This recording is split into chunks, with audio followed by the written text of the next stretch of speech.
So ಈ ವರ್ಷ ಸ್ವಲ್ಪ ವಿಡಿಯೋಗಳನ್ನ ಯೂಟ್ಯೂಬಲ್ಲಿ ಬಿಡೋಣ ಅಂತ ಆಲೋಚನೆ ಬಂತು. ಸುಮಾರು ಹಾಗೆ ಮಾಡಬೇಕು ಅಂತ ಅಂದ್ಕೊಂಡ್ರೆ ಆಗ್ತಾನೆ ಇಲ್ಲ. ಸಭೆಯಲ್ಲಿ ಮಾಡಿದ್ರೆ ಮಾತ್ರ ಆಗುತ್ತೆ ಹೊರತು ಇಂಡಿವಿಜುವಲ್ ಆಗಿ ಮನೇಲಿ ಮಾಡೋಣ ಅಂದರೆ ಆ ಥರ ವಾಕ್ಯನೂ ಬರಲ್ಲ, ಸಮಯನೂ ಸಿಗ್ತಾ ಇಲ್ಲ. ಸೊ ಇರುವಂಥ ಸಮಯನ ಉಪಯೋಗಿಸ್ಕೊಳ್ಳೋಣ ಅಂತ ನಾವು ಇದೊಂದು ಮುಂದೆ ಯಾರಿಗಾದ್ರೂ ಉಪಯೋಗ ಆಗ್ಬೇಕಲ್ಲ.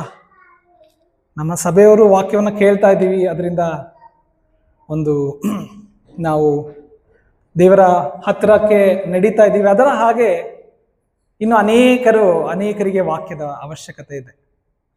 ಸೊ ಅದಕ್ಕಾಗಿ ಈ ಒಂದು ಆಲೋಚನೆ ಬಂತು. ಸೊ ದೇವರು ಹೇಗೂ ಆ ಆಲೋಚನೆನ ಆಶೀರ್ವದಿಸಲಿ. ನಾವು ಈ ತಿಂಗಳ 3 ವಾರಗಳು ಸಹ ಸಮಾಧಾನದ ಬಗ್ಗೆ ನಾವು ಕಲಿತಾ ಬಂದ್ವಿ ಅಲ್ವಾ. ಸೊ ಸಮಾಧಾನದಿಂದ ಇರ್ಲಿಕ್ಕಾಗಿ ದೇವರು ನಮ್ಮನ್ನ ಆರಿಸಿ ತೆಗೆದುಕೊಂಡಿದ್ದಾನೆ. ಹಲ್ಲೆಲೂಯಾ.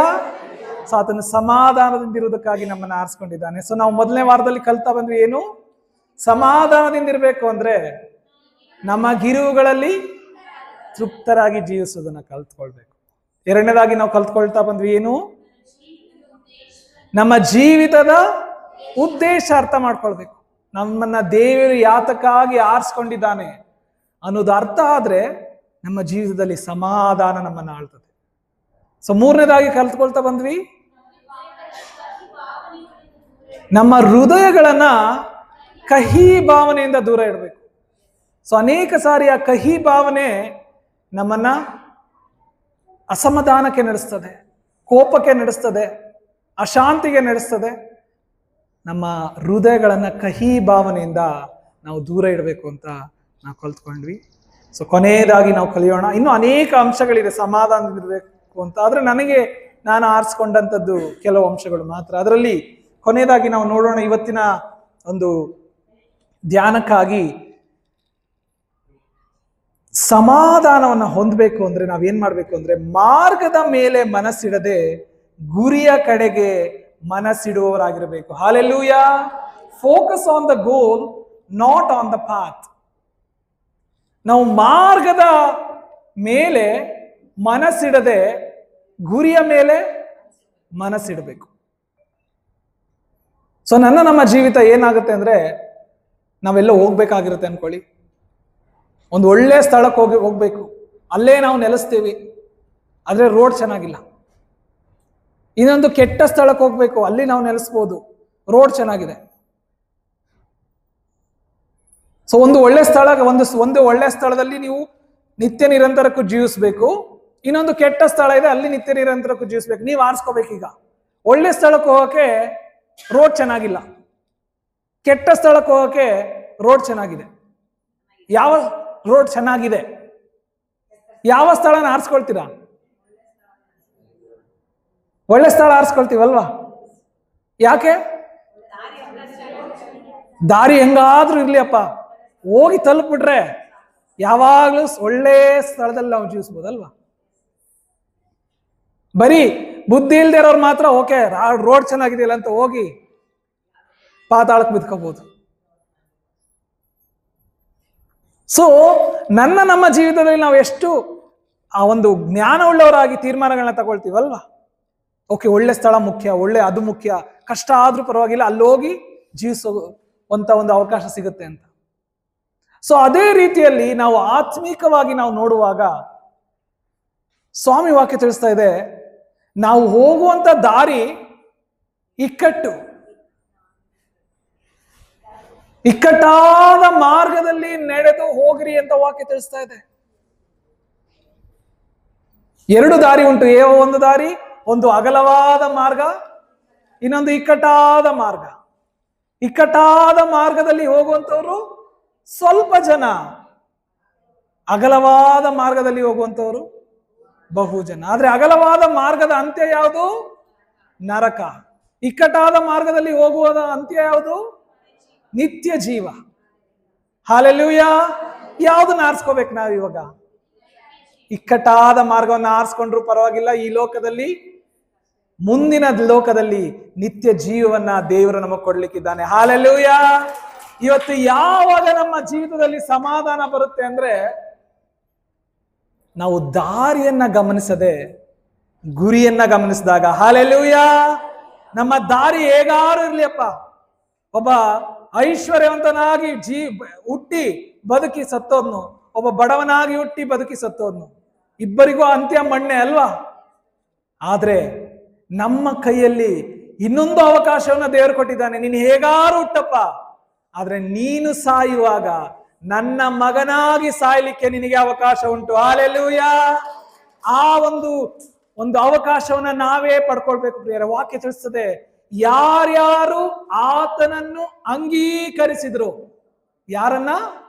ಯಾರ್ಯಾರು ಯೇಸು ಸ್ವಾಮಿಯನ್ನ ಅಂಗೀಕರಿಸಿದ್ರು, ಅಂದರೆ ಆತನ ಹೆಸರಿನಲ್ಲಿ ನಂಬಿಕೆ ಇಟ್ಟರೋ, ಅವರೆಲ್ಲರಿಗೂ ದೇವರ ಮಕ್ಕಳಾಗುವ ಅಧಿಕಾರ ಕೊಟ್ಟಿದ್ದಾನೆ. ಹಲ್ಲೆಲೂಯಾ. ನಾವು ಹೇಗೆ ಹುಟ್ಟಿರ್ಬೋದು, ಯಾವ ಜನಾಂಗದಲ್ಲಿ ಹುಟ್ಟಿರ್ಬೋದು, ಯಾವ ಪರಿಸ್ಥಿತಿಯಲ್ಲಿ ಯಾರು ಹುಟ್ಟಿರ್ಬೋದು, ಆದ್ರೆ ವಾಕ್ಯ ತಿಳಿಸ್ತದೆ, ನೀವು ನನ್ನನ್ನು ಆರಿಸ್ಕೊಂಡ್ರೆ, ನೀವು ಯೇಸು ಕ್ರಿಸ್ತನನ್ನು ಆರಿಸ್ಕೊಂಡ್ರೆ, ನಿಮ್ಮೆಲ್ಲರನ್ನ ದೇವರ ಮಕ್ಕಳಾಗಿ ಮಾಡುವ ಅಧಿಕಾರ ಅಥವಾ ದೇವರ ಮಕ್ಕಳಾಗುವಂತ ಅಧಿಕಾರ ದೇವರು ನಮಗೆ ಕೊಟ್ಟಿದ್ದಾನೆ. ಹಲ್ಲೆಲೂಯಾ. ಸೊ ಇವತ್ತು ದಾರಿ ಹೇಗೆ ಇರಲಿ ಪ್ರಿಯರೇ, ನಮ್ಮ ಗುರಿ ಮುಖ್ಯ. ನಾವು ಗುರಿಯ ಕಡೆಗೆ ಮನಸ್ಸಿಡುವಾಗ ನಮ್ಮ ಜೀವಿತದಲ್ಲಿ ಸಮಾಧಾನ ನಮ್ಮನ್ನು ಆಳ್ತದೆ ಪ್ರಿಯರೇ. ಹಲ್ಲೆಲೂಯಾ. ಒಂದು ರಾಗ ಉಂಟಲ್ವಾ, ಗುರಿಯ ಕಡೆಗೆ ಓಡುತ್ತಿರುವೆ ಭಯಪಡೆನು ನಾ. ಸೊ ಏನೇ ಆಗ್ಲಿ, ಏನೇ ಹೋಗ್ಲಿ, ನಮ್ಮ ಓಟ ಯಾವ ಕಡೆಗೆ?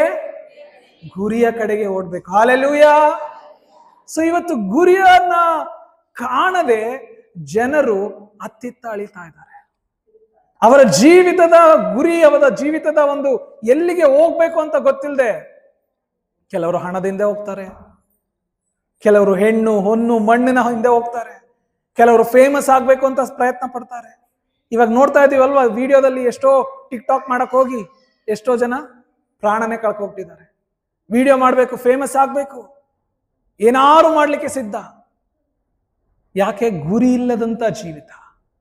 ಅವರು ದಾರಿಯ ಬಗ್ಗೆ ಅವರು ಹೆಚ್ಚಾಗಿ ಚಿಂತಿಸ್ತಾ ಇದ್ದಾರೆ, ಗುರಿಯ ಕಡೆಗೆ ಹೆಚ್ಚಾಗಿ ಚಿಂತಿಸ್ತಾ ಇಲ್ಲ. ಇವತ್ತು ನಾವು ಗುರಿಯ ಕಡೆಗೆ ನಮ್ಮ ಚಿಂತೆ, ನಮ್ಮ ಉದ್ದೇಶ ಇರಬೇಕು ಪ್ರಿಯರೇ. ಪೇತ್ರನ ಒಂದು ಸಾರಿ ಏನ್ ಮಾಡಿದ್ರು, ಎಲ್ಲರೂ ಹಡಗಿನಲ್ಲಿ ಹೋಗ್ತಾ ಇದ್ದಾರೆ. ಹಡಗಿನಲ್ಲಿ ಹೋಗ್ತಾ ಇರುವಾಗ ಯೇಸು ಸ್ವಾಮಿ ಸಮುದ್ರದ ಮೇಲೆ ನಡೆದು ಬರ್ತಾ ಇದ್ರು. ಯೇಸು ಸ್ವಾಮಿ ಸಮುದ್ರದ ಮೇಲೆ ನಡ್ಕೊಂಡು ಬರುವಾಗ ಪೇತ್ರ ಹೇಳ್ದ, ನಾನು ಸ್ವಾಮಿ ನಿನ್ನ ಹಾಗೆ ನಡಿಬೇಕು. ಯೇಸು ಸ್ವಾಮಿ ಹೇಳಿದ್ರು, ಸರಿ ಮಗನೇ, ಇಳಿದು ನಡ್ಕೊಂಡ್ ಬಾ. ಪೇತ್ರ ನಡೀತಾ ಇದ್ದಾನೆ. ಎಲ್ಲಿ ತನಕ ಅವನ ದೃಷ್ಟಿ ಯೇಸುವಿನ ಮೇಲೆ ಇತ್ತು,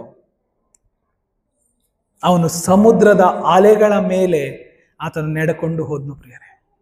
ಎಲ್ಲಿ ತನಕ ಆತನು ಯೇಸು ಸ್ವಾಮಿಯನ್ನ ದೃಷ್ಟಿಸ್ತಾ ಇದ್ನೋ, ಎಷ್ಟೇ ಅಲೆಗಳೇ ಹೇಳಿ, ಎಷ್ಟೇ ಬಿರುಗಾಳಿ ಬರಲಿ, ಅವನು ಸಮುದ್ರದ ಅಲೆಗಳ ಮೇಲೆ ನಡ್ಕೊಂಡು ಹೋದ್ನು.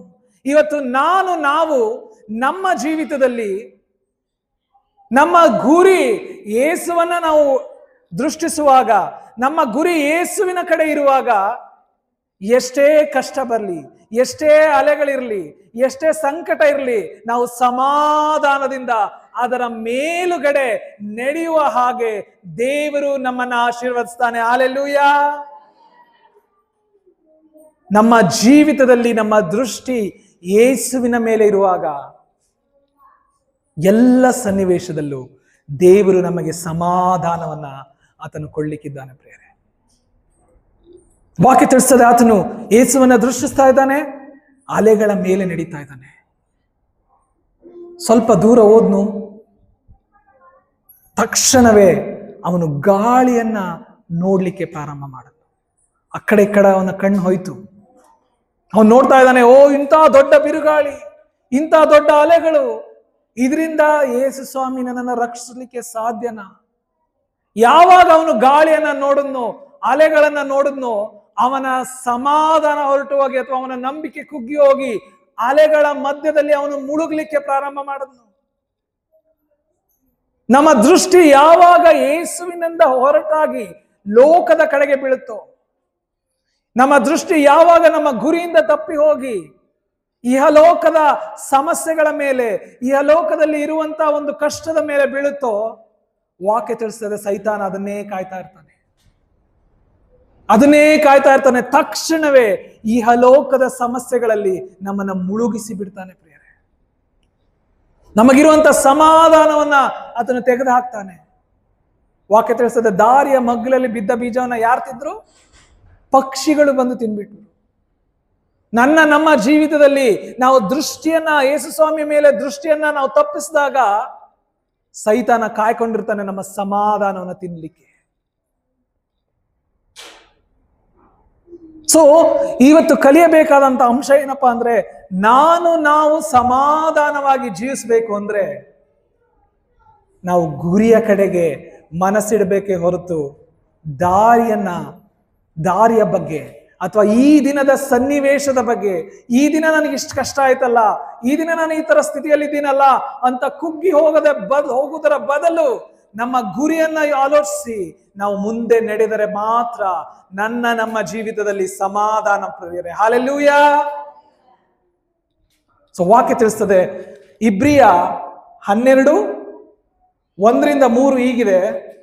ನಾವು ಗುರಿಯ ಕಡೆಗೆ ಹೋಗ್ಬೇಕು ಅಂದ್ರೆ ನಾವೇನ್ ಮಾಡ್ಬೇಕು ಅಂದ್ರೆ, ನಮಗೆ ಅಭ್ಯಂತರ ಮಾಡುವ ಎಲ್ಲಾ ಭಾರವನ್ನು, ಹತ್ತಿಕೊಳ್ಳುವ ಪಾಪವನ್ನು ನಾವು ಸಹ ತೆಗೆದಿಟ್ಟು ನಂಬಿಕೆಯನ್ನ ಹುಟ್ಟಿಸುವವನು ಪೂರೈಸುವವನು ಆಗಿರುವ ಯೇಸುವಿನ ಮೇಲೆ ದೃಷ್ಟಿ ಇಟ್ಟು ನಮಗೆ ನೇಮಕವಾದ ಓಟವನ್ನ ಸ್ಥಿರ ಚಿತ್ತದಿಂದ ಓಡೋಣ. ಹಲ್ಲೆಲೂಯಾ. ನಾವೇನ್ ಮಾಡ್ಬೇಕಿಲ್ಲಿ? ಅಭ್ಯಂತರ ಮಾಡುವ ಎಲ್ಲ ಭಾರ, ಹತ್ತಿಕೊಳ್ಳುವ ಪಾಪಗಳನ್ನ ತೆಗೆದುಬಿಡಬೇಕು. ನಮ್ಮ ಗುರಿಯ ಕಡೆಗೆ ಹೋಗ್ಬೇಕು ಅಂದ್ರೆ ನಮಗೆ ಅಭ್ಯಂತರ ಮಾಡುವಂತ ಭಾರಗಳು, ಏನೇನ್ ಭಾರಗಳು ಅಭ್ಯಂತರ ಮಾಡ್ತವೆ? ಅನೇಕ ಸಾರಿ ನಮ್ಮ ಆಶೆಗಳೇ ನಮಗೆ ಭಾರವಾಗಿ ಅದು ಬದಲಾವಣೆ ಆಗುತ್ತೆ ಅಲ್ವಾ? ಆಶೆ ಹೆಚ್ಚಾಗ್ತಾ ನಮ್ಮ ಜೀವಿತದಲ್ಲಿ ಭಾರ ಸಹ ಹೆಚ್ಚಾಗುತ್ತೆ. ಅನ್ನೆಸೆಸರಿ ಡಿಸಿಷನ್ಸ್, ನಮಗೆ ಅವಶ್ಯಕತೆ ಇಲ್ಲಂತ ತೀರ್ಮಾನಗಳನ್ನ ತಕೊಂಡು ನಮ್ಮ ಭಾರ ಹೆಚ್ಚಾಗುತ್ತೆ. ಸೊ ವಾಕ್ಯ ತಿಳಿಸ್ತಾ ಇದೆ, ಅಂತ ಭಾರಗಳನ್ನು ಹತ್ತಿಕೊಳ್ಳುವ ಪಾಪ. ಸುಮ್ನೆ ಅವಶ್ಯವಿಲ್ಲದಂತ ಪಾಪಗಳು ಸಹ ನಮ್ಗೆ ಹತ್ಕೊಳ್ಳುತ್ತೆ ಅಲ್ವಾ? ನಮ್ಗೆ ಅವಶ್ಯಕತೆನೇ ಇರಲ್ಲ. ಯಾರೋ ಮಾತಾಡ್ತಾ ಇರ್ತಾರೆ, ಹೋಗಿ ಏನೋ ಕೇಳಿಸ್ಕೋಬೇಕು ಅಂತ ನಿಂತ್ಕೊಳ್ತೀವಿ, ಅವ್ರ ಬಗ್ಗೆ ಇವ್ರ ಬಗ್ಗೆ ಹೇಳ್ತೀವಿ, ಜಗಳ ಸ್ಟಾರ್ಟ್ ಆದಾಗ ನಾವು ಜೊತೆಗೆ ಸೇರ್ಕೊಳ್ತೀವಿ ಅಲ್ವಾ? ಅಕ್ಕಪಕ್ಕದ ಮನೆಯವ್ರ ಜೊತೆ ಹೋಗ್ತೀವಿ, ಇವ್ರ ಬಗ್ಗೆ ಮಾತಾಡ್ತಿರ್ತೀವಿ, ಅವರು ಅದನ್ನ ಕೇಳಿಸ್ಕೊಂಡು ನಮ್ಮ ಮೇಲೆ ದ್ವೇಷ ಪಡ್ತಾರೆ, ತಿರ್ಗಾ ನಮಗೂ ಅವ್ರಿಗೂ ದ್ವೇಷ ಸ್ಟಾರ್ಟ್ ಆಗುತ್ತೆ. ಸುಮ್ಮನೆ ಬೇಡದಂತ ಪಾಪಗಳು ಸುಮ್ಮನೆ ನಾವು ಹತ್ತಿಸ್ಕೊಳ್ತಾ ಇದ್ದೀವಿ ಮೈ ಮೇಲೆ. ಸ್ವಾಮಿ ವಾಕ್ಯ ತಿಳಿಸ್ತದೆ, ನೀವು ಗುರಿಯ ಕಡೆಗೆ ನಿಮ್ಮ ಗಮನ ಇರುವಾಗ, ನಿಮ್ಮ ದೃಷ್ಟಿ ಯೇಸುವಿನ ಮೇಲೆ ಇರುವಾಗ, ನಿಮಗೆ ಅಭ್ಯಂತರ ಮಾಡುವಂತ ಭಾರಗಳನ್ನ, ಹತ್ತಿಕೊಳ್ಳುವ ಪಾಪಗಳನ್ನ ನೀವು ತೆಗೆದಿಡಬೇಕು. ತೆಗೆದಿಟ್ಟು ನಂಬಿಕೆಯನ್ನು ಹುಟ್ಟಿಸುವನು ಪೂರೈಸುವನು ಆಗಿರುವ ಯೇಸುವಿನ ಮೇಲೆ ನಮ್ಮ ದೃಷ್ಟಿ ಇಟ್ಟು ನಮಗೆ ನೇಮಕವಾದ ಓಟವನ್ನ ಸ್ಥಿರ ಚಿತ್ತದಿಂದ ಓಡೋಣ. ವಾಕ್ಯ ತಿಳಿಸ್ತದೆ, ಆತನು ತನ್ನ ಮುಂದೆ ಇಟ್ಟಿರುವ ಸಂತೋಷಕ್ಕೋಸ್ಕರ ಅವಮಾನವನ್ನ ಅಲಕ್ಷ್ಯ ಮಾಡಿ ಶಿಲುಬೆಯ ಮರಣವನ್ನ ಸಹಿಸಿಕೊಂಡು ದೇವರ ಸಿಂಹಾಸನದ ಬಲಗಡೆಯಲ್ಲಿ ಆಸನಾರೂಢನಾಗಿದ್ದಾನೆ. ನೀವು ಮನಗುಂದಿದವರಾಗಿ ಬೇಸರಗೊಳ್ಳದಂತೆ ಆತನನ್ನ ಆಲೋಚಿಸ್ರಿ. ಹಲ್ಲೆಲೂಯಾ. ವಾಕ್ಯ ತಿಳಿಸ್ತಾ ಇದೆ, ಆತನ ಏನ್ ಮಾಡಿದ್ನು? ತನ್ನ ಮುಂದೆ ಇಟ್ಟಿರುವ ಸಂತೋಷಕ್ಕೋಸ್ಕರ. ಏನು ಆ ಸಂತೋಷ? ನಾವು ರಕ್ಷಣೆ ಹೊಂದುತ್ತೇವೆ, ನನ್ನ ಮಗಳು ನನ್ನ ಮಗನು ನಾನು ಪ್ರಾಣ ಕೊಡುವುದರಿಂದ ರಕ್ಷಣೆ ಹೊಂದುತ್ತಾರೆ ಎನ್ನುವಂತ ಸಂತೋಷಕ್ಕೋಸ್ಕರ ತನಗಾದ ಅವಮಾನವನ್ನ ಅಲಕ್ಷ್ಯ ಮಾಡಿದ್ನು. ದಾರಿಯಲ್ಲಿ ಅವಮಾನ ಆಯ್ತು. ಯೇಸು ಸ್ವಾಮಿ ಜೀವಿಸುವಾಗ ಪ್ರತಿದಿನ ಯಹೂದ್ಯರು ಅವನನ್ನು ಒಂದಲ್ಲ ಒಂದು ರೀತಿಯಾಗಿ ಅವಮಾನ ಪಡಿಸ್ತಾ ಇದ್ರು. ಅವನು ಸಾಯುವ ತನಕ ಶಿಲುಬೆ ಮೇಲೂ ಸಹ ಅವರು ಬಿಡ್ಲಿಲ್ಲ. ಶಿಲುಬೆ ಮೇಲೂ ಅವನು ಅವಮಾನ ಪಡಿಸ್ತಾ ಇದ್ರೆ, ನೀನು ದೇವ್ರ ಮಗನಾಗಿದ್ರೆ ಇಳಿದು ಬಾ, ಲೋಕನೇ ರಕ್ಷಿಸ್ತೀನಿ ಅಂದೆ ಅಲ್ಲ, ನಿನ್ನನ್ನ ನೀನು ರಕ್ಷಿಸಕ್ಕಾಗ್ತಾ ಇಲ್ವಲ್ಲ. ಅವಮಾನ ಪಡಿಸ್ತಾ ಇದ್ರು ಸಹ ದೇವ್ರು ಯಾವ್ದನ್ನ ನೋಡಿದ್ರು? ತನ್ನ ಮುಂದೆ ಇಟ್ಟಿರುವಂತ ಸಂತೋಷವನ್ನ, ನಮ್ಮನ್ನ ಬಿಡುಗಡೆ ಮಾಡ್ತೀನಿ ಅನ್ನುವಂತ ಸಂತೋಷವನ್ನ, ತನ್ನ ಗುರಿಯನ್ನ ದೃಷ್ಟಿಸಿ ಅವಮಾನವನ್ನ ಅಲಕ್ಷ್ಯ ಮಾಡಿ ಮರಣವನ್ನ ಸಹಿಸಿಕೊಂಡು ಪ್ರಿಯರೇ, ಇವತ್ತು ನಾವು ಸಮಾಧಾನವಾಗಿ ಜೀವಿಸಬೇಕಾ? ನಮ್ಮ ಜೀವಿತದಲ್ಲಿ ಸಮಾಧಾನ ಬೇಕಾ? ನಾವು ಇಹಲೋಕದಲ್ಲಿ ನಮಗೂ ಆಗುವಂತ ಅವಮಾನಗಳನ್ನ, ಇಹಲೋಕದಲ್ಲಿ ಆಗುವಂತ ಸಂಕಟಗಳನ್ನ ನಾವು ದೃಷ್ಟಿಸದೆ ನಮ್ಮ ಮುಂದಿನ ಗುರಿಯನ್ನ ದೃಷ್ಟಿಸಿ ನಡೆಯುವಾಗ ನಮ್ಮ ಜೀವಿತದಲ್ಲಿ ಸಮಾಧಾನವನ್ನ ದೇವರು ಕೊಡ್ತಾನೆ. ನಾನಲ್ಲಿ ಹೋಗಿ ರೀಚ್ ಆಗ್ತೇನೆ, ನನ್ನ ಮನೆ ಈ ಲೋಕ ಅಲ್ಲ. ಒಂದು ಇಂಗ್ಲಿಷ್ನಲ್ಲಿ ಹೀಗೆ ಇದೆ song, this world is not my home, I am just passing through. ಈ ಲೋಕ ನನ್ನ ಮನೆ ಅಲ್ಲ, ನಾನು ಈ ಲೋಕದಲ್ಲಿ ಹಾದು ಹೋಗ್ತಾ ಇದ್ದೇನೆ. ಹಲ್ಲೆಲೂಯಾ. ನಾವೆಲ್ಲರೂ ಈ ಲೋಕದಲ್ಲಿ ಪರದೇಶದವರು, ನಾವು ಪರದೇಶದವರಾಗಿದ್ದೇವೆ ಪ್ರೇರೆ, ಪ್ರವಾಸಿಗಳಾಗಿದ್ದೇವೆ. ಸೊ ಈ ಲೋಕದಲ್ಲಿ ನಾವೇನಾಗಿದ್ದೇವೆ? ಪ್ರವಾಸಿಗಳು, ಪರದೇಶದವರಾಗಿದ್ದೇವೆ. ಈ ಲೋಕದಲ್ಲಿ ಕಷ್ಟ ಬರುತ್ತೆ, ನಿಜ. ಸ್ವಾಮಿ ವಾಕ್ಯ ತಿಳಿಸ್ಬಿಟ್ಟಿದೆ ಆಗ್ಲೇ, ಮನುಷ್ಯನ ಜೀವಿತ 70 ವರ್ಷ, ಬಲ ಹೆಚ್ಚಿದರೆ 80 ಕಷ್ಟ ಸಂಕಟಗಳೇ ಅದರ ಆಡಂಬರ. ನಮ್ಮ ಜೀವಿತದಲ್ಲಿ ಬರೀ ಈ ಲೋಕದ ಸಮಸ್ಯೆಗಳಿಗೆ ನಾವು ಹೆಚ್ಚಾಗಿ ನಮ್ಮ ಗಮನವನ್ನು ಕೊಟ್ಟು, ಸ್ವಾಮಿ ಇದರಿಂದ ಬಿಡಿಸು, ಬರೀ ಅದನ್ನೇ ಯೋಚಿಸ್ತಾ ಜೀವಿಸಿದ್ರೆ, ಇದರಿಂದ ಬಿಡಿಸಿದ್ಮೇಲೆ ಇನ್ನೊಂದು ಬರುತ್ತೆ, ಅದರಿಂದ ಬಿಡಿಸಿದ್ರೆ ಇನ್ನೊಂದು ಬರುತ್ತೆ. ಸಮಸ್ಯೆಗಳಿಗೆ ಅಂತೆನೇ ಇಲ್ಲ ಅಲ್ವಾ?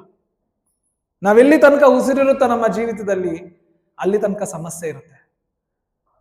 ಆದ್ರೆ ಸಮಸ್ಯೆಗಳನ್ನ ಅಲಕ್ಷ್ಯ ಮಾಡಿ ಯೇಸು ಕ್ರಿಸ್ತನನ್ನ ದೃಷ್ಟಿಸುವಾಗ, ಪೇತ್ರನು ಎಲ್ಲಿ ತನಕ ಯೇಸು ಸ್ವಾಮಿಯನ್ನ ದೃಷ್ಟಿಸ್ತಾ ಇದ್ನೋ ಅಲ್ಲಿ ತನಕ ಅಲೆಗಳ ಮೇಲೆ ನಡೆಯುವ ಹಾಗೆ ದೇವರು ಅವನಿಗೆ ಸಹಾಯ ಮಾಡನ್ನು.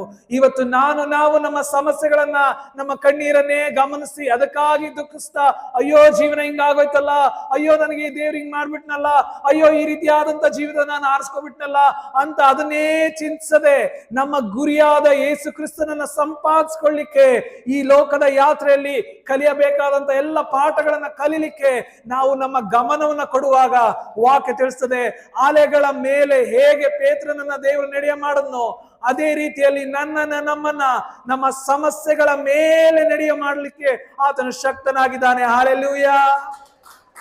ಆತನು ಶಕ್ತಿಯುಳ್ಳಂತ ದೇವರಾಗಿದ್ದಾನೆ ಪ್ರಿಯ. ಅಷ್ಟು ಮಾತ್ರವಲ್ಲದೆ ಆತನು ನಮಗೆ ಸಮಾಧಾನವನ್ನ ಆತನು ಕೊಡ್ಲಿಕ್ಕಿದ್ದಾನೆ. ಇವತ್ತು ನಮ್ಮ ಜೀವಿತದ ಉದ್ದೇಶ ಅಥವಾ ನಿಮ್ಮ ವಾಟ್ ಇಸ್ ದ ಗೋಲ್, ನಮ್ಮ ಜೀವಿತದ ಗುರಿ ಏನು ಅನ್ನೋದನ್ನ ನಾವು ಅರ್ಥ ಮಾಡ್ಕೊಳ್ಬೇಕು. ಸೊ ಸ್ವಾಮಿ ವಾಕ್ಯ ತಿಳಿಸ್ತಾ ಇದೆ, ಮತ್ತಾಯ 7:13-14, ಇಕ್ಕಟ್ಟಾದ ಬಾಗಿಲಿಂದ ಒಳಕ್ಕೆ ಹೋಗಿರಿ, ನಾಶನಕ್ಕೆ ಹೋಗುವ ಬಾಗಿಲು ದೊಡ್ಡದು, ದಾರಿ ಅಗಲವು, ಅದರಲ್ಲಿ ಹೋಗುವವರು ಬಹು ಜನ, ನಿತ್ಯ ಜೀವಕ್ಕೆ ಹೋಗುವ ಬಾಗಿಲು ಇಕ್ಕಟ್ಟು, ದಾರಿ ಬಿಕ್ಕಟ್ಟು, ಅದನ್ನು ಕಂಡು ಹಿಡಿಯುವವರು ಸ್ವಲ್ಪ ಜನ. ಇವತ್ತು ನಾವು ಆ ಸ್ವಲ್ಪ ಜನದಲ್ಲಿದ್ದೇವೆ ಪ್ರಿಯರೇ. ಇಕ್ಕಟ್ಟಾದ ಬಾಗಿಲು ನಿಜ, ಆದರೆ ಮುಂದಿನ ಒಂದು ಸ್ಥಿತಿ, ನಿತ್ಯ ಜೀವವನ್ನ ದೇವರು ನಮಗೆ ಕೊಡ್ಲಿಕ್ಕಿದ್ದಾನೆ. ಹಲ್ಲೆಲೂಯಾ. ಸೊ ಸ್ವಾಮಿ ವಾಕ್ಯ ತಿಳಿಸ್ತದೆ, ನಾವು ಗುರಿಯನ್ನ ದೃಷ್ಟಿಸಿ ನಮ್ಮ ಜೀವಿತವನ್ನ ಮುಂದುವರಿಸಬೇಕು. ನಾವು ಗುರಿಯನ್ನ ನೋಡ್ತಾ ನಮ್ಮ ಜೀವಿತವನ್ನ ನಾವು ಕಳಿಬೇಕು.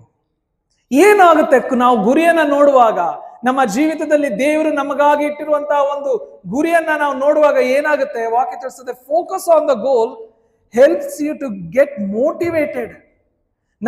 ನಾವು ಗುರಿಯ ಮೇಲೆ ಮನಸ್ಸಿಡುವಾಗ ಅದು ನಮ್ಮನ್ನ ಪ್ರೋತ್ಸಾಹಿಸ್ತದೆ. ನಾವು ಯಾವಾಗ ಗುರಿ ಮೇಲೆ ಮನಸ್ಸಿಡ್ತೀವೋ ನಮ್ಮ ಜೀವಿತದಲ್ಲಿ ಕಷ್ಟಗಳನ್ನ ಸಹಿಸ್ಕೊಳ್ಳಿಕ್ಕೆ, ಸಂಕಟಗಳನ್ನ ಸಹಿಸ್ಕೊಳ್ಳಿಕ್ಕೆ, ಪರವಾಗಿಲ್ಲ ಮಗನೇ, ಪರವಾಗಿಲ್ಲ ಮಗಳೇ, ಈ ಕಷ್ಟವನ್ನ ಸಹಿಸ್ಕೊ, ಸಂಕಟವನ್ನ ಸಹಿಸ್ಕೊ. ಇದು ಪರ್ಮನೆಂಟ್ ಅಲ್ಲ, ಇದು ಬೇಗನೆ ಹಾದು ಹೋಗುತ್ತೆ. ನಿನ್ನ ಗುರಿ ಇದಲ್ಲ, ಇದು ಬರೀ ದಾರಿ ಆಗಿದೆ. ದಾರಿಲಿ ಸುಮ್ಮನೆ ನಿಂತಿರ್ತೀರ ಯಾವಾಗಲೂ? ಇಲ್ಲ ಅಲ್ವಾ? ದಾರಿ ಇರದೆ ಮುಂದೆ ಹೋಗ್ಲಿ ಅಂತ, ಅಲ್ಲೇ ಮನೆ ಮಾಡ್ಕೊಂಡಿರ್ಲಿ ಅಂತ ಅಲ್ಲ.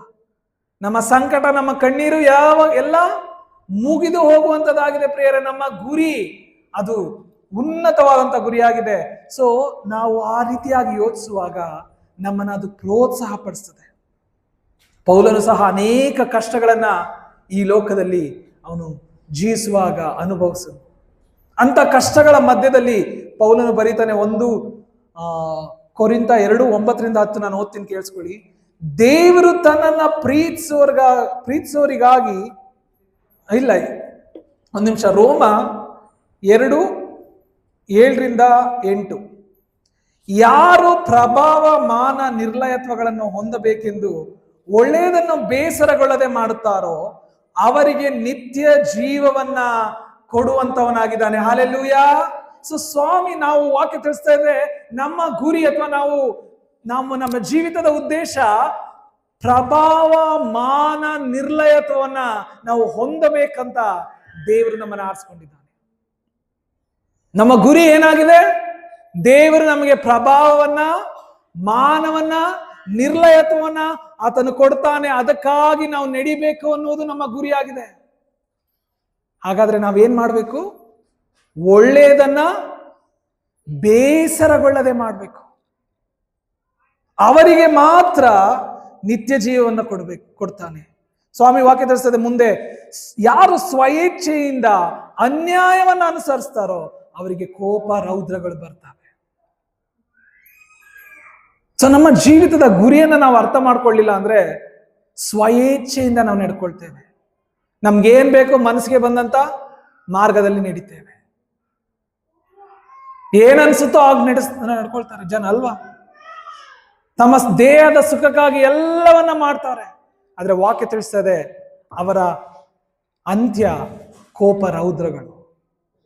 ಆದ್ರೆ ಯಾರು ಪ್ರಭಾವ ಮಾನ ನಿರ್ಲಯತ್ವವನ್ನು ಹೊಂದಬೇಕು ಅಂತ ಒಳ್ಳೆಯದನ್ನ ಬೇಸರಗೊಳ್ಳದೆ ಮಾಡ್ತಾರೋ ಅವರಿಗೆ ದೇವರು ಪ್ರಭಾವ ಮಾನ ನಿರ್ಲಯತ್ವವನ್ನ ಎಲ್ಲ ಲೋಕದ ಎಲ್ಲ ಜನರ ಮುಂದೆ ಒಂದು ದಿನ ನೀಡುವಂತವನಾಗಿದ್ದಾನೆ. ಸೊ ನಮ್ಮ ಗುರಿ ನಮಗೆ ಅರ್ಥವಾದಾಗ, ನಾವು ಎಲ್ಲಿಗೆ ಹೋಗ್ತಾ ಇದ್ದೇವೆ ಅನ್ನೋದು ನಮಗೆ ಅರ್ಥ ಆದಾಗ ವಾಕ್ಯ ತಿಳಿಸ್ತದೆ ನಾವು ಎಲ್ಲವನ್ನ ಇಗ್ನೋರ್ ಮಾಡಿ ನಮ್ಮ ಜೀವಿತದಲ್ಲಿ ನಾವು ಮುಂದೆ ನಡೆಯಲಿಕ್ಕಾಗುವ ಹಾಗೆ ದೇವರು ನಮಗೆ ಸಹಾಯ ಮಾಡಲಿಕ್ಕಿದ್ದಾನೆ. ನಮ್ಮ ಗುರಿ ನಮಗೆ ಅರ್ಥ ಆದಾಗ ಅದು ನಮ್ಮನ್ನ ಪ್ರೋತ್ಸಾಹ ಮಾಡುವಂತದ್ದಾಗಿದೆ ಪ್ರಿಯರೇ. Focus on the goal gives you hope. ನೀವು ಗುರಿಯ ಮೇಲೆ ಮನಸ್ಸಿಡುವಾಗ ಅದು ನಮ್ಮ ನಿರೀಕ್ಷೆಯನ್ನ ಹೆಚ್ಚಿಸುವಂತದ್ದಾಗಿದೆ. 1 ಕೊರಿಂಥ 2:9-10 ಹೀಗೆ ತಿಳಿಸದೆ, ದೇವರು ತನ್ನನ್ನು ಪ್ರೀತಿಸುವವರಿಗಾಗಿ ಸಿದ್ಧ ಮಾಡಿರುವಂತದ್ದೆಲ್ಲವುಗಳನ್ನು ಕಣ್ಣು ಕಾಣಲಿಲ್ಲ, ಕಿವಿ ಕೇಳಲಿಲ್ಲ, ಅದರ ಭಾವನೆಯು ಮನುಷ್ಯನ ಹೃದಯದಲ್ಲಿ ಹುಟ್ಟಲಿಲ್ಲ. ನಮಗಾದರೂ ದೇವರು ತನ್ನ ಆತ್ಮನ ಮೂಲಕ ಪ್ರಕಟಪಡಿಸಿದ್ದಾನೆ. ನಮಗೊಂದು ನಿರೀಕ್ಷೆ ಉಂಟು. ಎಲ್ಲ ಜನರಿಗೂ ಆ ನಿರೀಕ್ಷೆ ಇಲ್ಲ. ಆದ್ರೆ ಯೇಸು ಸ್ವಾಮಿಯನ್ನ ನಂಬಿದ ಮಕ್ಕಳಿಗೆ ಒಂದು ನಿರೀಕ್ಷೆ ಉಂಟು. ಏನಂತೆ? ನಮಗಾಗಿ ಸಿದ್ಧಪಡಿಸುತ್ತದನ್ನು, ದೇವರು ನಮಗಾಗಿ ಸಿದ್ಧಪಡಿಸಿದಂತ ಕಾರ್ಯಗಳನ್ನ ಯಾರು ಗ್ರಹಿಸ್ಲಿಕ್ಕೆ ಸಾಧ್ಯ ಇಲ್ಲ. ಯಾವ ಕಣ್ಣು ಸಹ ಕಂಡಿಲ್ಲ, ಯಾವ ಕಿವಿ ಸಹ ಕೇಳಿಲ್ಲ. ಎಂತ ಮನಸ್ಸಿಗೆ ನಾವು ಎಷ್ಟೇ ದೊಡ್ಡದಾಗಿ ಆಲೋಚಿಸಿದ್ರು ಸಹ ಆ ಆಲೋಚನೆ ಸಹ ಬಹಳ ಕಮ್ಮಿಯಾಗಿ ಕಾಣುತ್ತೆ. ಯಾವುದರ ಮುಂದೆ? ದೇವರು ನಮಗಾಗಿ ಸಿದ್ಧಪಡಿಸಿದಂತ ಆ ಆಶೀರ್ವಾದದ ಮುಂದೆ. ಹಲ್ಲೆಲೂಯಾ.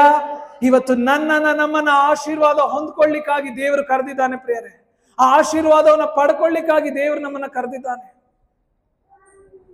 ಯಾವಾಗ ನಮ್ಮ ಜೀವಿತದಲ್ಲಿ ಆ ನಿರೀಕ್ಷೆ ಇರುತ್ತೋ ಅಥವಾ ನಮ್ಮ ಆ ಗುರಿಯನ್ನ ನಾವು ದೃಷ್ಟಿಸಿ ನೋಡ್ತಾ ಇರ್ತೀವೋ, ನಮ್ಮ ಜೀವಿತದಲ್ಲಿ ದೇವರು ಹೋಪ್ ಅಥವಾ ನಿರೀಕ್ಷೆಯನ್ನು ಹುಟ್ಟಿಸುವಂತವನಾಗಿದ್ದಾನೆ. ಮಗನೇ, ಮಗಳೇ, ಭಯ ಪಡಬೇಡ.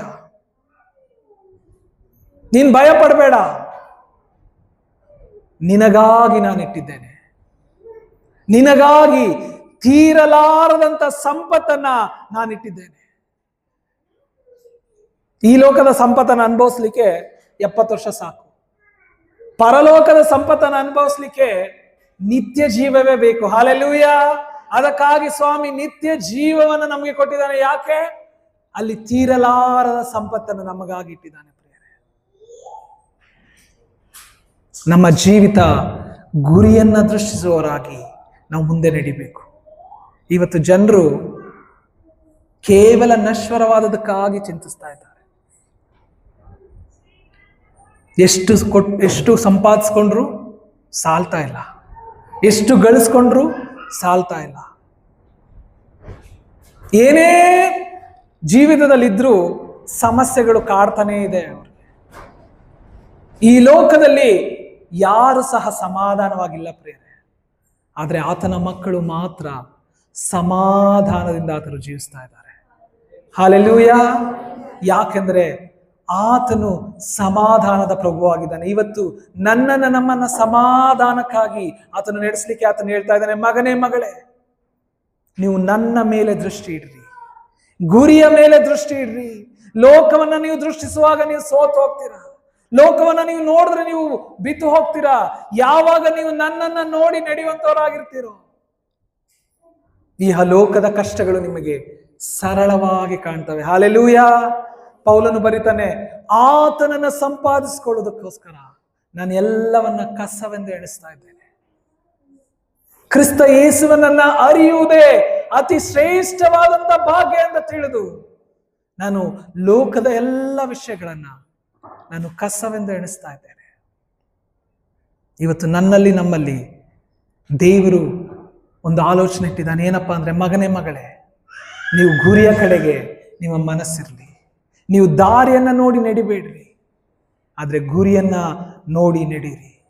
ಇವತ್ತು ನಾವು ಪ್ರಾರ್ಥನೆ ಮಾಡುವಾಗ, ದೇವರನ್ನ ಬೇಡಿಕೊಳ್ಳುವಾಗ ನಮ್ಮನ್ನ ನಾವು ಆಲೋಚಿಸ್ಕೊಳ್ಳೋಣ ಪ್ರಿಯರೇ. ನಮ್ಮ ಆಲೋಚನೆ ಅಥವಾ ನಮ್ಮ ಜೀವಿತ ಯಾವ ರೀತಿಯಲ್ಲಿ ಸಾಗ್ತಾ ಇದೆ? ನಾವು ಸ್ವಾಮಿಯನ್ನ ದೃಷ್ಟಿಸ್ತಾ ಈ ಎಲ್ಲ ಕಾರ್ಯಗಳು ಮುಗಿಲಿಕ್ಕೆ ಅಂತ್ಯ ಬರ್ತಾ ಇದೆ. ಪ್ರತಿದಿನ ಕಳೆದ ಹಾಗೆ ನಾವು ದೇವರ ರಾಜ್ಯಕ್ಕೆ ಸಮೀಪವಾಗ್ತಾ ಇದ್ದೀವಿ. ಪ್ರತಿದಿನ ಕಳೆದ ಹಾಗೆ ನನ್ನ ಕಷ್ಟಗಳು ಕಳೆದು ನಾನು ಉನ್ನತಿಗೆ ಹೋಗುವಂತ ಸಮಯ ಬರ್ತಾ ಇದೆ ಅನ್ನುವಂತ ಆಲೋಚನೆಯಿಂದ ಜೀವಿಸ್ತಾ ಇದ್ದೀವಾ? ಅಥವಾ ಅಯ್ಯೋ, ಈ ಕಷ್ಟದಲ್ಲೇ ಜೀವಿಸ್ಬೇಕಲ್ಲ, ಇಷ್ಟೇನೇ ನನ್ನ ಜೀವನ, ಹಿಂಗೇನಾ ನೀ ದೇವ್ರು ಮಾಡಿದ್ದು, ಈ ರೀತಿಯಾಗೇ ನಾನು ನಡಿಬೇಕಾ ಅನ್ನುವಂತ ಹೊರಗಿನಿಂದ ನಾವು ಜೀವಿಸ್ತಾ ಇದ್ದೀವ? ನಮ್ಮನ್ನ ನಾವು ಆಲೋಚಿಸ್ಕೊಳ್ಳೋಣ. ನಾವು ಸಮಸ್ಯೆಗಳನ್ನ ನೋಡಿ ಕೊರಗ್ತಾ ಇದ್ರೆ ದೇವರ ವಾಕ್ಯ ತಿಳಿಸ್ತದೆ, ನಿಮಗೆ ಗುರಿಯ ಮೇಲೆ ಮನಸ್ಸಿಲ್ಲ. ಇವತ್ತು ಗುರಿಯ ಕಡೆಗೆ ನಿಮ್ಮ ಜೀವಿತ ನೀವು ಓಡ್ಲಿಲ್ಲ ಅಂದ್ರೆ ನೀವು ದಾರಿಯಲ್ಲೇ ನಾಶವಾಗಿ ಹೋಗ್ತೇವೆ. ನಾವು ದಾರಿಯಲ್ಲೇ ನಮ್ಮ ಜೀವಿತ ಮುಗ್ದಿ ಹೋಗ್ತದೆ. ಆದ್ರೆ ಸ್ವಾಮಿ ವಾಕ್ಯ ತಿಳಿಸ್ತಾ ಇದೆ, ನೀವು ಗುರಿಯ ಕಡೆ ಮನಸ್ಸಿರುವಾಗ ನಿಮ್ಮಲ್ಲಿ ಅದು ನಿರೀಕ್ಷೆಯನ್ನು ಹುಟ್ಟಿಸ್ತದೆ. ಇವತ್ತು ಸ್ವಾಮಿಯನ್ನ ಕೇಳ್ಕೊಳ್ಳೋಣ, ಸ್ವಾಮಿ ನನಗೆ ನಿರೀಕ್ಷೆ ಇಲ್ಲ, ನಾನು ನಿನ್ನ ರಾಜ್ಯನ ಸೇರ್ತೀನಿ ಅನ್ನೋಂಥ ನಿರೀಕ್ಷೆ ಇಲ್ಲಪ್ಪ. ನೀ ನನಗಾಗಿ ಎಷ್ಟೋ ಸಂಪತ್ತನ್ನ ಇಟ್ಟಿದೀಯ ಅನ್ನೋಂಥ ನಿರೀಕ್ಷೆ ಇಲ್ಲ. ನೀ ನನಗಾಗಿ ಎಲ್ಲ ಒಳ್ಳೆ ಕಾರ್ಯಗಳನ್ನ ಕೂಡಿಸಿಟ್ಟಿದೀಯ ಅನ್ನೋಂಥ ನಿರೀಕ್ಷೆ ಇಲ್ಲ. ಆದ್ರೆ ಪೌಲನ ಹಾಗೆ ನಾವು ಆ ನಿರೀಕ್ಷೆಗಾಗಿ ನಾವು ಜೀವಿಸ್ತಾ, ಓ ಸ್ವಾಮಿ ನಾನು ಅದನ್ನು ಪಡ್ಕೊಳ್ತೇನೆ ಅನ್ನುವಂಥ ನಂಬಿಕೆಯಿಂದ ಜೀವಿಸ್ತಾ ನಾವು ಮುಂದುವರಿಯುವ ಹಾಗೆ ನಮ್ಮನ್ನ ಆಶೀರ್ವದಿಸುವಂತ ನಾವು ದೇವರಿಗೆ ಕೇಳ್ಕೊಳ್ಳೋಣ ಪ್ರಿಯರೇ. ಸ್ವಾಮಿ ವಾಕ್ಯ ತಿಳಿಸ್ತದೆ, ನಾವು ನಮ್ಮ ಮನಸ್ಸನ್ನ ಗುರಿಯ ಕಡೆ ಇಡುವಾಗ ನಮಗೆ ಅದು ನಿರೀಕ್ಷೆಯನ್ನು ಕೊಡ್ತದೆ. ಯಾವಾಗ ನಮ್ಮ ಜೀವಿತದಲ್ಲಿ ನಿರೀಕ್ಷೆ ಇರುತ್ತೋ ನಮ್ಮ ಜೀವಿತದಲ್ಲಿ ಸಮಾಧಾನ ಅದು ಆಳುವಂಥದ್ದಾಗಿದೆ. ಫಿಲಿಪ್ಪಿ 3:13-14 ಹೀಗಿದೆ, ನಾನು ಹಿಂದಿನ ಸ್ಥಿತಿಗಳನ್ನ ಮರೆತು ಬಿಟ್ಟು ಮುಂದಿನವುಗಳನ್ನ ಹಿಡಿಯುವುದಕ್ಕೆ ಎದೆ ಬಗ್ಗಿದವನಾಗಿ ದೇವರು ಕ್ರಿಸ್ತನ ಮೂಲಕವಾಗಿ ನಮ್ಮನ್ನ ಮೇಲಕ್ಕೆ ಕರೆದು ನಮ್ಮ ಮುಂದೆ ಇಟ್ಟಿರುವ ಬಿರುದನ್ನ ಗುರಿ ಮಾಡಿಟ್ಟುಕೊಂಡು ಓಡ್ತಾ ಇದ್ದೇನೆ. ಹಲ್ಲೆಲೂಯಾ. ಪೌಲನು ಬರಿತಾ ಇದ್ದಾನೆ, ನಾನು ಹಿಂದಿನ ಸ್ಥಿತಿಯನ್ನೆಲ್ಲ ಮರೆತು ಮುಂದಿನವುಗಳನ್ನ ಸಂಪಾದಿಸಿಕೊಳ್ಳುವುದಕ್ಕಾಗಿ ನಾನು ಗುರಿ ಮಾಡಿಟ್ಟುಕೊಂಡು ಓಡ್ತಾ ಇದ್ದೇನೆ. ಇವತ್ತು ನಮ್ಮ ಜೀವಿತ ಅನೇಕ ಸಾರಿ ಹಿಂದಿನ ಸ್ಥಿತಿಗಳಿಗೆ ಕಟ್ಟು ಬಿದ್ದಿದೆ. ಹಿಂದಿನವುಗಳನ್ನ ನಾವು ಬಿಡ್ಲಿಕ್ಕೆ ಸಾಧ್ಯ ಆಗ್ತಾ ಇಲ್ಲ ಪ್ರಿಯರೇ. ದೇವರ ಬಳಿ ಬಂದಿದ್ದೀವಿ, ಆದ್ರೂ ಹಿಂದಿನ ಗುಣಗಳು ಮಧ್ಯ ಬಂದ್ಬಿಡ್ತಾವಲ್ವಾ? ದೇವರ ಬಳಿ ಬೆಳೀತಾ ಇದ್ದೀವಿ, ಆದ್ರೂ ಹಿಂದೆ ಮಾಡಿದಂತ ಎಲ್ಲ ಕಾರ್ಯಗಳು ನಮ್ಮಲ್ಲಿ ನಾವು ತಿರುಗಿ ರಿಪೀಟ್ ಮಾಡ್ತೀವಿ. ಪೌಲ ಬರಿತಾ ಇದ್ದಾನೆ, ನಾವು ಹಿಂದಿನವುಗಳನ್ನ ಮರೆತು ನನಗಾಗಿ ಇಟ್ಟಿರುವ ಬಿರುದನ್ನ ಗುರಿ ಮಾಡಿಟ್ಟುಕೊಂಡು ಕ್ರಿಸ್ತ ಯೇಸುವಿನಲ್ಲಿ ಎದೆ ಬಗ್ಗಿದವನಾಗಿ ನಾನು ಓಡ್ತಾ ಇದ್ದೇನೆ. ಇವತ್ತು ನಾವು ಎಲ್ಲವನ್ನ ಮರೆತು ಎಲ್ಲವನ್ನ ಬಿಟ್ಟು ದೇವರಿಗಾಗಿ ಜೀವಿಸುವುದನ್ನು ಅಭ್ಯಾಸ ಮಾಡ್ಬೇಕು ಪ್ರಿಯರೇ. ವಾಕ್ಯ ತಿಳಿಸ್ತದೆ, ನೀವು ಇಜ್ಜೋಡಾಗಿ ನೀವು ಬದುಕಲಿಕ್ಕೆ ಸಾಧ್ಯ ಇಲ್ಲ. ನೀವು ಕ್ರಿಸ್ತನನ್ನು, ಲೋಕವನ್ನ ಸೇವಿಸಲಿಕ್ಕೆ ಸಾಧ್ಯ ಇಲ್ಲ. ನೀವು ಒಬ್ಬರ ಯಜಮಾನರಿಗೆ ಮಾತ್ರ ನೀವು ಸೇವೆ ಮಾಡ್ಲಿಕ್ಕೆ ಸಾಧ್ಯ. ನೀವು ಇಬ್ಬರು ಯಜಮಾನರಿಗೆ ಸೇವೆ ಮಾಡ್ಲಿಕ್ಕೆ ಸಾಧ್ಯ ಇಲ್ಲ. ಇವತ್ತು ನಾವು ಹಿಂದಿನದೆಲ್ಲವನ್ನ ಹಿಡ್ಕೊಂಡು ಯೇಸು ಸ್ವಾಮಿಯ ಜೊತೆ ಹೋಗ್ತಾ ಇದ್ದೀವಿ. ಸ್ವಾಮಿ ವಾಕ್ಯ ತಿಳಿಸ್ತಾ ಇದೆ, ಹಾಗಾದ್ರೆ ನೀವು ಗುರಿಯ ಮೇಲೆ ಮನಸ್ಸಿಲ್ಲ, ಬರೀ ಆಶೀರ್ವಾದಕ್ಕಾಗಿ ನನ್ನನ್ನು ಹಿಂಬಾಲಿಸ್ತಾ ಇದ್ದೀರಾ, ಬರೀ ನನ್ನಿಂದ ಪಡ್ಕೊಳ್ಳಿಕ್ಕಾಗಿ ಹಿಂಬಾಲಿಸ್ತಾ ಇದ್ದೀರಾ. ಆದ್ರೆ ನಾನು ನಿನಗಾಗಿ ಏನನ್ನ ಇಟ್ಟಿದ್ದೇನೆ ಅದನ್ನ ನೀವು ಗುರಿ ಮಾಡಿಟ್ಕೊಂಡು ಓಡ್ತಾ ಇಲ್ಲ.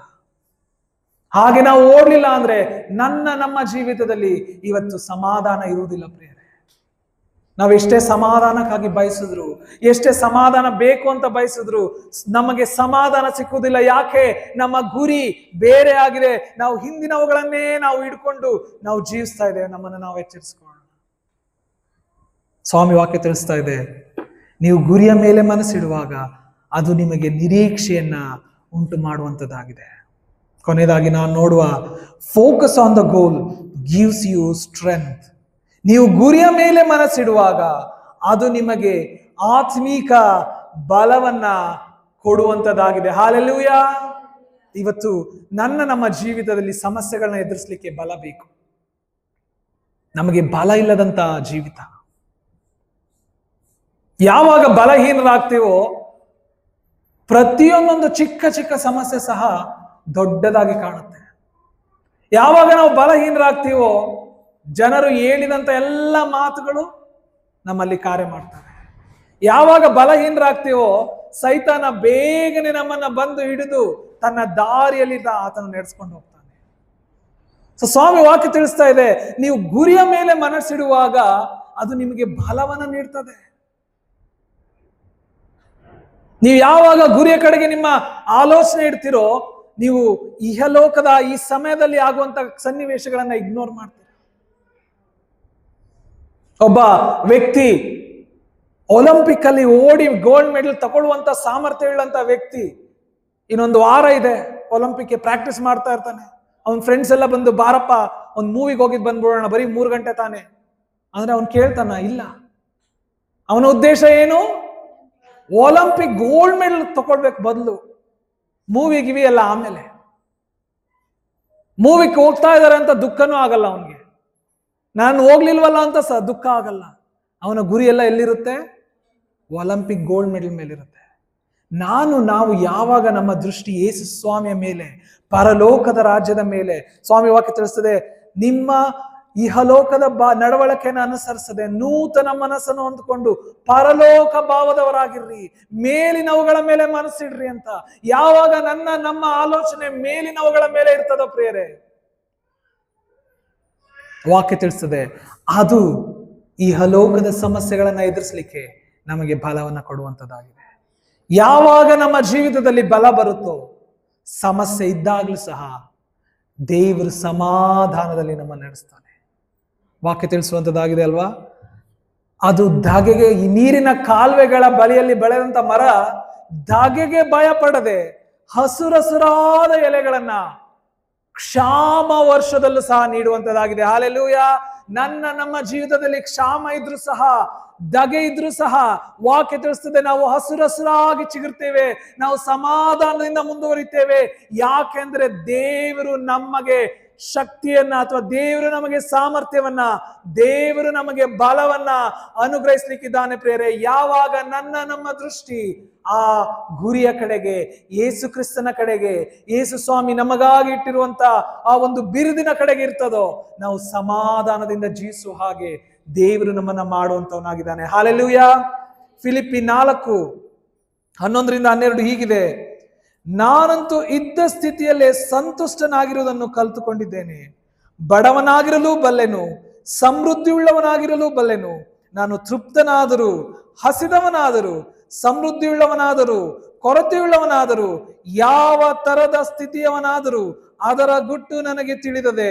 ನನ್ನನ್ನು ಬಲಪಡಿಸುವ ಆತನಲ್ಲಿದ್ದುಕೊಂಡು ಎಲ್ಲದಕ್ಕೂ ಶಕ್ತನಾಗಿದ್ದೇನೆ. ಹಾಲೆಲೂಯಾ.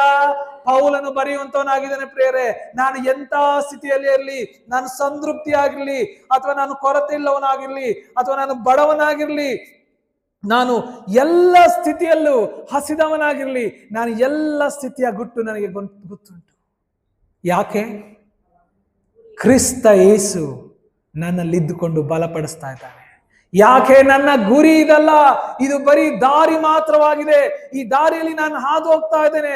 ಹಸುವೆಯ ದಿನಗಳನ್ನ ಹಾದು ಹೋಗ್ಬೇಕು, ಕಷ್ಟದ ದಿನಗಳನ್ನ ಹಾದು ಹೋಗ್ತಾ ಇದ್ದೇನೆ, ಸಂಕಷ್ಟದ ದಿನಗಳನ್ನ ಹಾದು ಹೋಗ್ತಾ ಇದ್ದೇನೆ, ಅನ್ನವಿಲ್ಲದಿರುವಂತ ದಿನಗಳನ್ನ ಹಾದು ಹೋಗ್ತಾ ಇದ್ದೇನೆ. ಆದರೆ ಇದು ಬರೀ ದಾರಿ ಮಾತ್ರ, ಇದು ನನ್ನ ಗುರಿಯಲ್ಲ.